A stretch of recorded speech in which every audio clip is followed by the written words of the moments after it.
बिस्मिल्लाहिर्रहमानिर्रहीम अस्सलाम वालेकुम। अल्लाह ताला से दुआ है कि अल्लाह ताला आपके रिस्क में कुशादगी करे। आज हम बनाने जा रहे हैं बहुत ही मज़ेदार सा मीठा, और इसके लिए हमने क्या किया, सबसे पहले मेरे पास कैंडी बिस्किट था, उसको अच्छी तरह से क्रश कर लिया। क्रश करने के बाद मैंने उसको 1 चम्मच बटर डाल के मिक्स किया इसको, और मैंने फिर 3 गिलास मैंने इसमें फिलअप कर दिया। ठीक है, दूसरी तरफ मैंने जेली बनानी है। जेली बनाने के लिए पानी आपने बहुत थोड़ा लेना है, 1 गिलास आपने तब तक उबालनी है, तब तक जेली उबालनी है जब तक आप इसको अगर हाथों में दो ऐसे फिंगर्स पे ऐसे करें तो एक धार सी तार नहीं होती, वो तार सी बने। ठीक है, धार नहीं तार अच्छा, फिर मैंने क्या किया, इसको थोड़ी देर फ्रिज में रखा था इसको सेट होने के लिए। फ्रिज के 2 से 3 देर में जेली बन रही है, उसके बाद जेली ही रखी।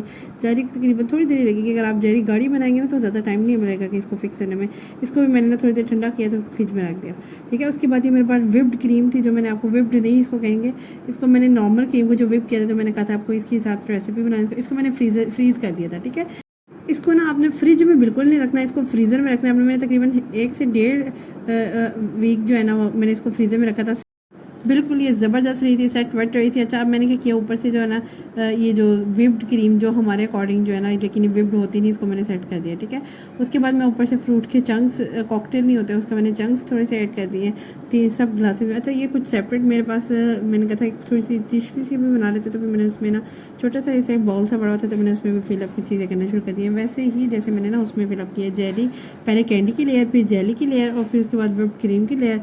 तो उसके बाद विप्ड क्रीम में बार बार बोल रही हूँ, ये विप्ड क्रीम नहीं है, वैसे ही वो क्रीम है। ठीक है, इसको विप्ड क्रीम बिल्कुल भी नहीं बोलेंगे। इसके बाद मैंने चंक्स डाल दिए सब में, और थोड़ा सा था ना मैं ये जूस ऐड करी हूँ, जो इसका जूस नहीं होता, ये जो इसके कॉकटेल का जूस, इसमें वो ऐड किया। ठीक है, उसके बाद मैंने क्या किया, ज़्यादा नहीं ऐड कर देना, ये ना वो शोरबा ही बन जाए मैंने बहुत, आप बेशक ना ऐड कीजिएगा। ठीक है, मैंने थोड़ा सा टेस्ट करने के लिए बस 1 से 2 टेबल स्पून से ज़्यादा नहीं मैंने ऐड किया। ठीक है, उसके बाद ये हमारे पास आ गई हैं वो पीनट बटर की लेयर कर रही हूँ। पीनट बटर जो है ना वो मैं होममेड बनाना सिखाया हुआ आपको, वही मैंने पीनट बटर इसमें ऐड किया था। अच्छा, पीनट बटर मैंने आपको बताया था कि आप बना के सेव भी कर सकते हैं। मेरे पास तो पड़ा हुआ था सेव हुआ, तो क्योंकि मैंने फ्रिज में रखा हुआ था इसको, तो मैंने उसी से निकाल के ना फिर पीनट बटर इसमें ऐड कर दिया। ठीक है, इसमें ऐड करने के बाद नेक्स्ट में हमने क्या करना है, इसमें मेरे पास ऊपर केक है, बिस्किट नहीं केक है। ठीक है, केक के आपने थोड़े से छोटे छोटे चंक्स करके ना ऐसे ऊपर से ऐसे ऐड कर देने हैं, तीनों ग्लास में। ठीक है, और तीनों ग्लास में साथ में हमने छोटी सी जो बनाई हुई है ना इसमें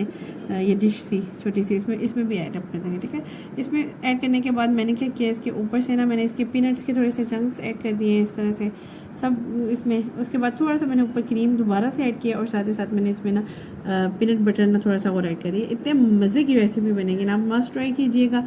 बिल्कुल लास्ट में थोड़ा सा और मैंने इसके पीनट्स ऐड कर दिया था, और मज़े का क्रंची क्रंची और मज़े का मीठा मीठा टेस्ट आ जाएगा। इस तरह से मैंने इसकी डेकोरेशन की थी। एक कैंडी बिस्किट मैंने एक साइड पे ऐसे लगा दिया था, और एक वेफर ऐसे लगा दिया था। ठीक है, एक वो मैंने एक में बंटीज के साथ, एक में चेरी लगा दी थी। इस तरह से मेरी रेसिपी आज की कंप्लीट है। कैंडी के उसके बाद जेरी की लेयर, फिर उसके बाद क्रीम की लेयर, और इस तरह से जिस तरह से आपको दिखाई है वैसे। आज की रेसिपी मेरी कैसी लगी आपको ज़रूर मुझे गाइड कीजिएगा। और जाते जाते अगर आप मेरे चैनल पर न्यू हैं तो मेरे चैनल को लाइक शेयर सब्सक्राइब करते जाएं, साथ साथ बेल आइकन को भी ज़रूर दबा दिया करें, ताकि हर मज़े से मज़ेदार आने वाली वीडियो आपको मिल सके। नेक्स्ट इससे भी मज़ेदार वीडियो तक के लिए अल्लाह हाफ़िज़।